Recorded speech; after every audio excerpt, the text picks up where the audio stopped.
now possible to tell one of the greatest air stories of the war, the story of New Year's Day, 1945.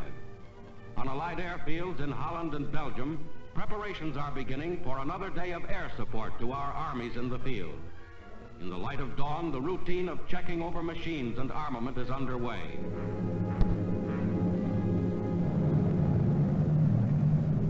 Suddenly, across the snow-covered landscape, a strong force of planes comes racing in.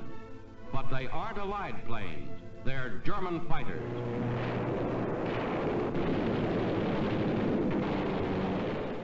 Anti-aircraft gunners and the RAF regiment dash into action.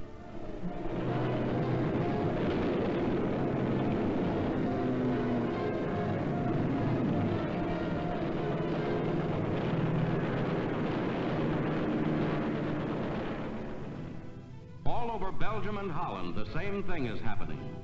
The Luftwaffe has swept into the offensive with hundreds of machines in an all-out attempt to smash our air forces on the ground.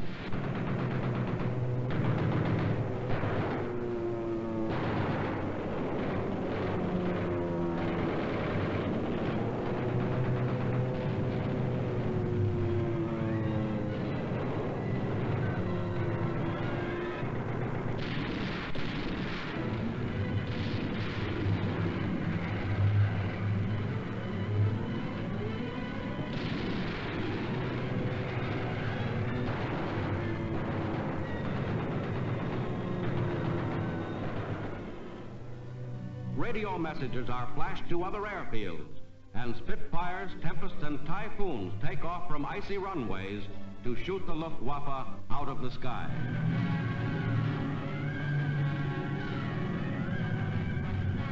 More of our fighters acting as bomber escorts throw their weight into the fray, and the bombers go on their missions to Germany without escort.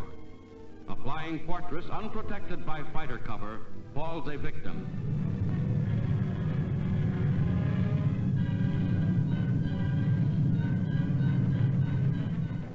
The carefully planned strafe by the enemy continues.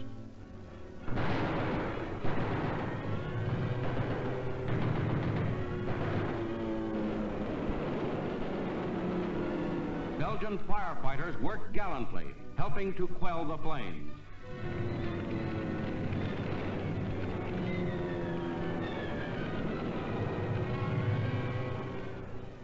Overhead, British, American, and German aircraft are at grips in the greatest air combat since the Battle of Britain.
An RAF plane chases a German fighter for mile after mile until his ammunition runs out.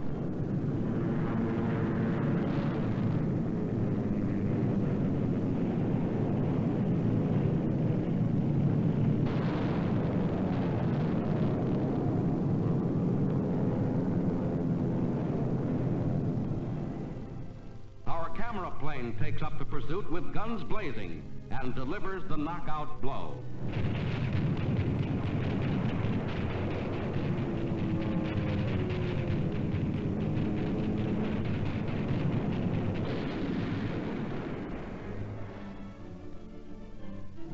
The countryside around every Allied airfield is littered with the remnants of some of Germany's best planes and with the bodies of her best pilots. Their savage attempts to destroy Allied aircraft by cannon and machine gun fire have ended in complete and utter disaster. Today has been another illustration of the basic failing in the enemy's use of air power. The German effort to use a tactical air arm without first establishing air superiority as a separate, indispensable condition has proved a costly impossibility.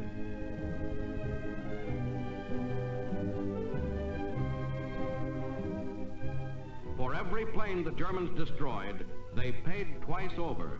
And while 136 fighter pilots were lost by the Luftwaffe in attacks on tactical airfields alone, the RAF lost only 4.